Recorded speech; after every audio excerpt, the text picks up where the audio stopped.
Pemirsa, sebuah platform digital bernama Lactashare menjadi solusi bagi kaum ibu yang kesulitan memberikan ASI eksklusif bagi bayinya. Platform yang memiliki bank ASI yang dikumpulkan dari para donatur ini mampu mendistribusikan ASI secara gratis ke wilayah Jabodetabek. Nah, seperti apa? Berikut tayangannya.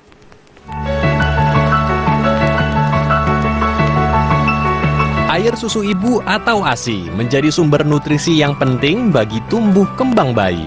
Pasalnya ASI mengandung protein, vitamin A, nitrogen, dan imunoglobulin untuk meningkatkan daya tahan tubuh bayi. Sayangnya tidak semua bayi bisa mendapatkan ASI eksklusif dari ibunya. Pasalnya menurut data dari Kementerian Kesehatan tahun 2019, angka cakupan ASI eksklusif di Indonesia baru mencapai 65% dari target nasional 80%. Hal ini disebabkan beberapa hal, mulai dari ibu yang tidak bisa memproduksi ASI karena melahirkan bayi prematur, jaringan kelenjar payudara tidak mencukupi, ibu yang sedang menjalani kemoterapi, dan berbagai faktor kesehatan lainnya. Melihat hal tersebut, pada tahun 2017, Dr. Meralda Nindiasti dan beberapa dokter lainnya dari Kota Malang, Jawa Timur menciptakan platform daring berupa aplikasi dan website yang dapat menghubungkan ibu menyusui dengan ahli laktasi bernama Lactashare. Tak hanya menjadi ruang diskusi, platform ini juga mengajak para ibu untuk melakukan aksi sosial dengan menjadi donatur ASI. Ya, Lactashare menjadi jembatan bagi para ibu yang ingin mendonorkan ASI dan memberikannya secara gratis ke kaum ibu yang kesulitan memberikan ASI eksklusif untuk buah hatinya. Untuk pembedanya Lactashare dari bank-bank ASI yang lain, Lactashare ini menerapkan bukan hanya prosedur yang kaidah secara medis benar, tapi juga sesuai syariat Islam. Ya. Memang khususnya Lactashare ini berbeda dengan bank ASI di dunia di luar sana. Dia membawa prinsip Islam ke dalamnya gitu ya, syariat Islam, di mana mazhab sepersusuan itu dibuatkan sertifikatnya gitu ya. Selain itu juga ingin merapihkan sistem pendonoran ASI ini, karena di Indonesia masih terjadi akadnya antara di sosial media, antara pendonor ini, resepien ini, bahkan karena nggak saling kenal, itu sangat berantakan. Nah, Dr. Meralda ingin merapikan itu semua. Ini resepiennya, bayi Shofa Marwa dengan pendonor Ibu Al-Khanzah. Nanti akan dibuatkan diagram, ada 8 halaman. Untuk menjaga keamanan dan kemurnian ASI, para pendonor sebelumnya akan diwawancara oleh pihak Lactashare dan para pendonor wajib melakukan pengecekan kesehatan tubuh di laboratorium.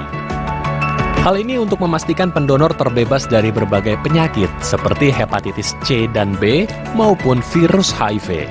Tak hanya pendonor, resipien atau penerima, yaitu bayi dan sang ibu juga harus melakukan pemeriksaan sesuai standar medis. Meski di tengah pandemi COVID-19, Lactashare tetap menerima donor ASI dan menyalurkannya. Hal ini dikarenakan COVID-19 tidak menular melalui ASI.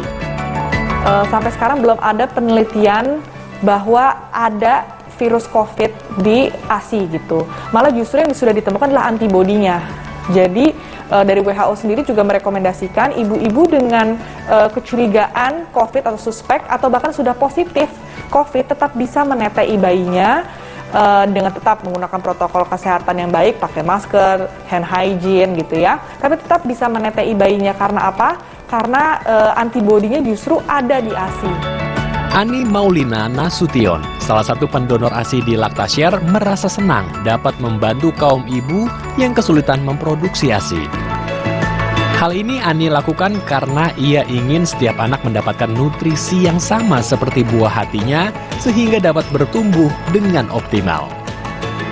ASI saya sih alhamdulillah banyak ya. Jadi memang dari sebulan setelah lahiran itu freezer ASI kita tuh udah full. Jadi kita memang kepikiran untuk mendonorkan gitu. Tadinya bingung nih mau kemana nih kita donorin kan. Ya browsing lah gitu kan. Akhirnya ketemulah si Lactashare ini. Untuk mempermudah sistem komunikasi, Lactashare juga membuat ruang diskusi secara daring antara pendonor dengan resipien atau penerima ASI. Halo, hai Alessia. Siapa tuh, Nak? Adik cantiknya, apa kabar? Bye, Anti.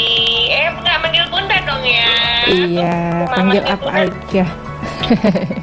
Udah berapa beratnya sekarang? Masih berjuang untuk naik 42. Oh, sehat kayak ini ya. Eh, Cantiknya.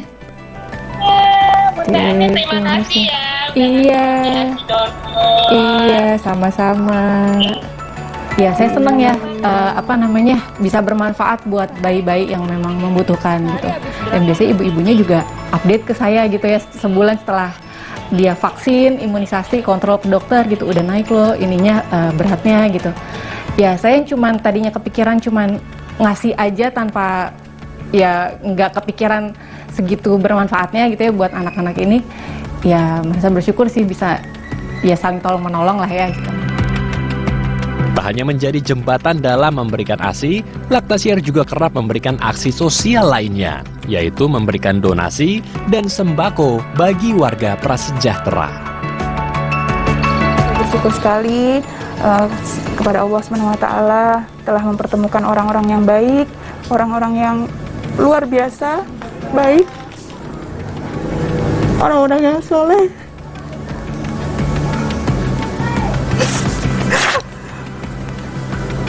Semua yang sayang sama Alif, terima kasih banyak.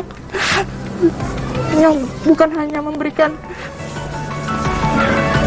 support aja, secara materi, secara moral, semua. Saya sangat bersyukur sekali, terima kasih banyak. Saya nggak bisa balas apa-apa. Saya juga terima kasih juga sama Lactashare yang begitu peduli gitu ya terhadap ibu-ibu yang mungkin bukan cuma saya ya, ada juga ibu-ibu yang kondisinya seperti saya yang tidak bisa memberikan ASI, tapi dengan adanya Lactashare bisa memberikan yang terbaik. Lactashare berharap melalui platform digital dapat memberikan solusi bagi kaum ibu untuk memberikan ASI eksklusif bagi buah hatinya, sehingga setiap anak dapat berkembang secara optimal dan menjadi generasi yang berkualitas. Tim Liputan, DAI TV.